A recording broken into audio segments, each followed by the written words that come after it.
നമസ്കാരം. ഇത് നമ്മുടെ ക്രൗഡ് ഫോറസ്റ്റിംഗ് വീഡിയോയുടെ 100ാമത്തെ എപ്പിസോഡാണ്. അപ്പോൾ 100 എപ്പിസോഡ് വരെ ഒന്നും പോകുമെന്ന് വിചാരിച്ചല്ല തുടങ്ങിയത്, പക്ഷേ ഇപ്പോൾ 100 എപ്പിസോഡിലെത്തി.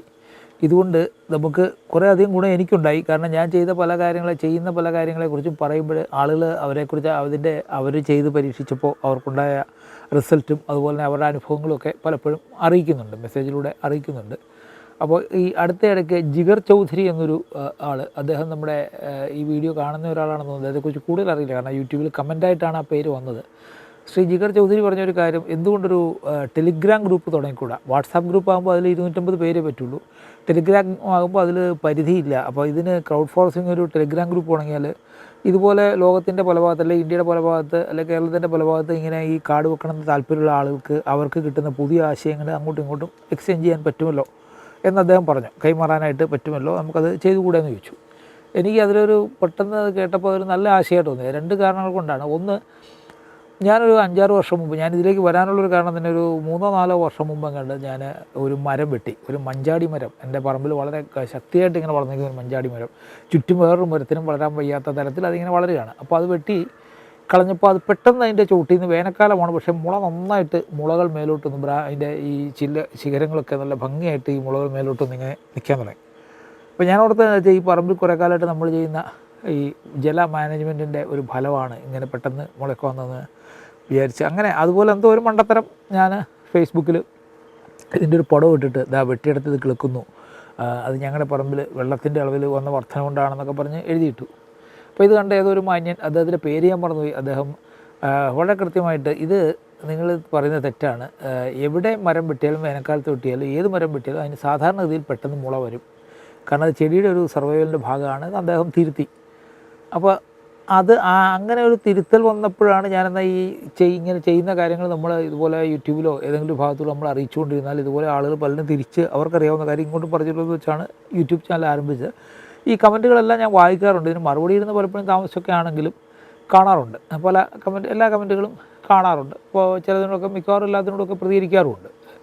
അപ്പോൾ അതിനിടയ്ക്കാണ് ഇങ്ങനൊരു നിർദ്ദേശം വന്നത്. അപ്പോൾ ഇതിന് കൂട്ടത്തിൽ വേറൊരു കാര്യമുണ്ട്. സനൽ എന്നൊരാൾ ഈയിടെ, അദ്ദേഹം US നിന്ന് ഈ പരിപാടി കാണുന്ന ഒരു മലയാളിയാണ്, ശ്രീ സനൽ. അത് അവിടെ ഈ പറയുന്ന എല്ലാ ഫോറസ്റ്റ് ടെക്നിക്സും പരീക്ഷിക്കുന്ന ഒരാളുമാണ്. അതുപോലെ കുറച്ച് പേരുണ്ട് ഈ വിദേശത്ത് ഇത് പരീക്ഷിക്കുന്ന പല ആളുകളും അങ്ങനെ അയക്കാറുണ്ട്. അപ്പം അദ്ദേഹം ചെയ്യുന്ന കുറച്ച് കാര്യങ്ങളും അദ്ദേഹം കണ്ട കുറേ കാര്യങ്ങളൊക്കെ നമ്മുടെ അറിവിൽപ്പെടുത്താൻ ചില വീഡിയോകൾ അയച്ചു തരാറുണ്ട്.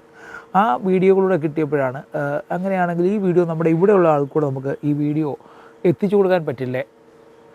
അപ്പോൾ ഇദ്ദേഹം പറയുന്ന ടെക്നിക്കിന് ഞാൻ ചെയ്ത് നോക്കി, ഞാൻ പറഞ്ഞ് നിങ്ങളിലേക്ക് എത്തുന്നതിന് മുമ്പേ നിങ്ങൾക്ക് ആർക്കെങ്കിലും ചെയ്യാൻ താല്പര്യമുണ്ടെങ്കിൽ നിങ്ങൾക്ക് ചെയ്യാം. ഒന്ന്, അദ്ദേഹത്തെ പോലെ ഇത് അയക്കാൻ താല്പര്യമുള്ള ഒരുപാട് പേര് കാണും, അല്ലെങ്കിൽ അയക്കാൻ സന്നദ്ധതയുള്ള ഒരുപാട് പേര് കാണും. അവർക്കിങ്ങനെ കിട്ടുന്ന വിവരങ്ങൾ മറ്റുള്ളവരുമായിട്ട് പങ്കുവെക്കാനായിട്ട് താല്പര്യമുള്ള ഒരുപാട് പേര് കാണും. അങ്ങനെയുള്ളവരാണ് നല്ലൊരു വിഭാഗം, ഇങ്ങനത്തെ പരിപാടികൾ വരുന്നവരിൽ നല്ലൊരു വിഭാഗം അങ്ങനെ കാണുന്നുണ്ട്. അപ്പോൾ അങ്ങനെ ആളുകൾ വരികയാണെങ്കിൽ നമ്മളെ സംബന്ധിച്ചിടത്തോളം നമുക്കൊരുപാട് പുതിയ അറിവ് കിട്ടും, അതിനുള്ള താമസം ഒഴിവാക്കാം. അതുകൊണ്ടൊരു ടെലിഗ്രാം ഗ്രൂപ്പ് നമുക്കുണ്ടാക്കാം എന്നുള്ള ഒരു തീരുമാനത്തിലെത്തി. ഇപ്പോൾ നമ്മൾ ടെലിഗ്രാം ഗ്രൂപ്പ് ഉണ്ടാക്കി സത്യത്തിൽ അത് 62 82 90 31 90 6282 90 3190. ഇതാണ് ആ ടെലിഗ്രാം ഗ്രൂപ്പിൻ്റെ നമ്പർ. ഇതിലേക്ക് നിങ്ങൾ മെസ്സേജ് അയച്ചാൽ അതിൻ്റെ അഡ്മിൻ ആയിരിക്കുന്ന ആൾ നിങ്ങളെ തീർച്ചയായിട്ടും അതിൽ ചേർക്കും. അപ്പോൾ നിങ്ങൾക്ക് തീർച്ചയായിട്ടും നിങ്ങളുടെ സന്ദേശങ്ങൾ അയക്കാൻ പറ്റും, നിങ്ങൾക്കറിയാവുന്ന പുതിയ കാര്യങ്ങൾ അറിയിക്കാൻ പറ്റും, എനിക്ക് കിട്ടുന്ന കാര്യങ്ങൾ ഞാനും അങ്ങോട്ട് ഇടാം. അപ്പോൾ അത് നമുക്ക് വളരെ പെട്ടെന്ന് ആ കാര്യങ്ങൾ ചെയ്യാൻ പറ്റും. ഇതിനൊരു പ്രചോദനം ഉണ്ടായത് ഈ കഴിഞ്ഞ വീഡിയോയ്ക്ക് കിട്ടിയ പ്രതികരണമാണ്. കഴിഞ്ഞ ആഴ്ചയിൽ നമ്മൾ ബേക്കറി പലഹാരങ്ങൾ കൊടുക്കുന്നതിനെക്കുറിച്ച് ആണ്. ബേക്കറി പലഹാരമല്ല, ശരിക്കും പക്ഷികൾക്ക് ഭക്ഷണം കൊടുക്കുന്നത്, പക്ഷേ അത് കൊടുക്കുന്ന ബ്രെഡാണ്. അപ്പോൾ അതിൽ പലരും പറഞ്ഞാൽ ബേക്കറി പലഹാരം കൊടുത്ത് നമ്മൾ കുട്ടികളെ ഒരു പരുവാക്കി, ഇനി പക്ഷികളെ കൂടെ ഒരു പരുവാക്കണോ എന്നുള്ളതാണ് സത്യമാണ് ചോദ്യം. നമ്മൾ തന്നെ ഇപ്പോൾ ഇത് ചെയ്യുന്നതിന് പക്ഷേ ചില കാരണം എന്ന് വെച്ചാൽ, ഇവിടെ ഇപ്പോൾ ധാരാളം പക്ഷികൾക്ക് കഴിക്കാനുള്ള സാധനങ്ങൾ, പപ്പായ, അതുപോലെ ഈ ഇലഞ്ഞി, കിളിഞ്ഞ, അതുപോലെ ഇങ്ങനെ ചെറിയ ചെറിയ കായ ഉണ്ടാകുന്ന ഒരുപാട് മരങ്ങൾ, ഇതൊക്കെ ഇവിടെ ഉണ്ട്. പക്ഷേ എങ്കിലും ഈ പക്ഷികളൊക്കെ പട്ടിണിയാണ്. രാവിലെ ഒരു 6 മണിയാകുമ്പോഴേക്ക് 6-6:15 ആകുമ്പോഴത്തേക്ക് അണ്ണാനൊക്കെ ഓടി വന്ന് ഇതുവരെയൊക്കെ വെള്ളം തുടങ്ങും. പ്രധാനപ്പെട്ട അണ്ണാനും ഓലഞ്ഞാലിയാണ് ഇവിടെ വരുന്നത്. അപ്പോൾ ധാരാളം മറ്റു പക്ഷികളൊന്നും മരത്തിൽ നിന്നൊക്കെ തന്നെ കഴിച്ചിട്ട് പോകുന്നു, പക്ഷേ അല്ലാതെ ഈ ഭക്ഷണം കഴിക്കാൻ പറ്റുന്നത് ഇതൊക്കെയാണ്. അപ്പോൾ ഈ പക്ഷികൾക്കെല്ലാം ഉള്ള ഒരു പ്രശ്നം ഇവർക്ക് ഭക്ഷണം കിട്ടുന്നില്ല എന്നുള്ളതായിരിക്കണം, ഇല്ലെങ്കിൽ ഇതിപ്പോൾ ഇവിടെ വന്ന് കഴിക്കേണ്ട കാര്യമില്ലല്ലോ. അപ്പോൾ മൂന്നാറിൽ ഒരു 5-6 വർഷം മുമ്പ് ഒരു പടം ഉണ്ടായിരുന്നു, ആന ചായക്കടയിൽ വന്ന് വട മോഷ്ടിക്കുന്നതായിട്ട്. അപ്പോൾ ഇന്നലെ ഫോറസ്റ്റ് ഡിപ്പാർട്ട്മെൻറ്റിലെ ഉദ്യോഗസ്ഥനുമായിട്ട് സംസാരിച്ചപ്പോൾ അദ്ദേഹം പറഞ്ഞു, ഈ പലയിടത്തും ഈ ആനയും മറ്റു മൃഗങ്ങളും ഇറങ്ങി പ്രശ്നം ഉണ്ടാക്കാൻ കാരണം ഈ നീർച്ചാലുകൾ പറ്റുന്നതാണ്. കാട്ടിൽ തന്നെ പല സ്ഥലത്തും നമ്മൾ ഈ മരങ്ങൾ വെട്ടിമാറ്റുകയും കാട്ടുതീ വരികയും അല്ലെങ്കിൽ ഈ പല സ്ഥലത്തും നമ്മൾ ഈ എക്സോട്ടിക് സ്പീഷീസ് അഥവാ ഈ അധിനിവേശ സസ്യങ്ങൾ നട്ടുപിടിപ്പിക്കുകയൊക്കെ ചെയ്യുമ്പോഴേക്കും അവിടെ സ്വാഭാവികമായിട്ടുണ്ടായിരുന്ന നീർച്ചാലുകൾ അടയുകയാണ്. അപ്പോൾ വെള്ളം കിട്ടാതെ ഇതിനറിയില്ല പിന്നെ എങ്ങോട്ടാണ് പോകേണ്ടത്, സ്വാഭാവികമായിട്ടും അത് അടുത്ത സ്ഥലത്തേക്ക് വരികയാണ്. അല്ലാതെ കൃഷി നശിപ്പിക്കാനുള്ള ഉദ്ദേശത്തോടെയല്ല വരുന്നത്. പക്ഷേ ഫലത്തിൽ സംഭവിക്കുന്ന കൃഷിക്കും മനുഷ്യജീവനും ഭീഷണിയാകുകയാണ് എന്ന് പറഞ്ഞു. അപ്പോൾ ഈ പക്ഷികൾക്കും മൃഗങ്ങൾക്കും പ്രകൃതിയിൽ തന്നെ ഭക്ഷണം കണ്ടെത്താനുള്ളൊരു മാർഗ്ഗം നമ്മളിവിടെ എന്തെങ്കിലുമൊക്കെ ചെയ്തു കൊടുക്കാൻ പറ്റുന്നത് ചെയ്തു കൊടുക്കേണ്ടതാണ്. ഇപ്പോൾ ഒരു കഥയൂടെ പറഞ്ഞ് നിർത്താം. കുറച്ച് നാൾ മുമ്പ് ഞാൻ നെയ്യാറ്റിൻകര നിംസ് ഹോസ്പിറ്റലിൽ ഒരു മിയാവാക്കി വനം വെക്കുന്നതിനെക്കുറിച്ച് സംസാരിക്കാനായിട്ട് പോയിരുന്നു. അപ്പോൾ അവർ പറഞ്ഞ അദ്ദേഹം പറഞ്ഞൊരു അവിടുത്തെ പ്രധാനപ്പെട്ട ആൾ പറഞ്ഞൊരു കഥ, അതിൻ്റെ ഫൗണ്ടർ അദ്ദേഹം വേളിമല എന്ന സ്ഥലത്ത് 100-300 ഏക്കർ സ്ഥലം വാങ്ങിച്ച് ഒരു ക്യാമ്പസ് തുടങ്ങി.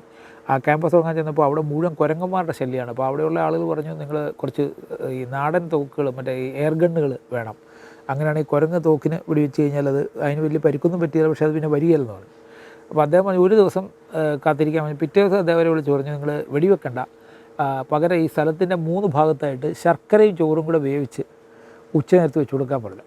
അപ്പോൾ അങ്ങനെ വെച്ച് കൊടുക്കുകയാണ്. അപ്പോൾ അങ്ങനെ ഇപ്പോൾ അവിടെ കുട്ടികളൊക്കെ കൂടുതൽ കുരങ്ങന്മാർ ആ ക്യാമ്പസിലുണ്ട്, പക്ഷേ ഭക്ഷണം കിട്ടുന്നുണ്ട്, അത് മറ്റ് നാശങ്ങളൊന്നും ചെയ്യുന്നില്ല എന്നാണ് പറയുന്നത്. ശരിയായിരിക്കാം. അപ്പോൾ അങ്ങനെ ഒരു പകരം സംവിധാനം കൂടെ നമ്മൾ ആലോചിക്കണം എന്നൊരു അഭിപ്രായമുണ്ട്. അതിനോട് യോജിക്കുന്നവരും ഉണ്ടാവാം. എന്തായാലും ഒരു ചർച്ചയ്ക്കായിട്ട് ഇതുകൂടെ ഒരു പരിഗണിക്കാവുന്ന മാതൃക ആണെന്ന് പറയുന്നു. അപ്പോൾ എത്രയും പെട്ടെന്ന് എല്ലാവരും ഗ്രൂപ്പിൽ ചേരാൻ നോക്കണം. ഇത് കഴിയുന്നത്ര ആളുകളുമായിട്ട് ടെലിഗ്രാം ഗ്രൂപ്പിൻ്റെ നമ്പർ ഒന്ന് പങ്കുവയ്ക്കുകയും വേണം.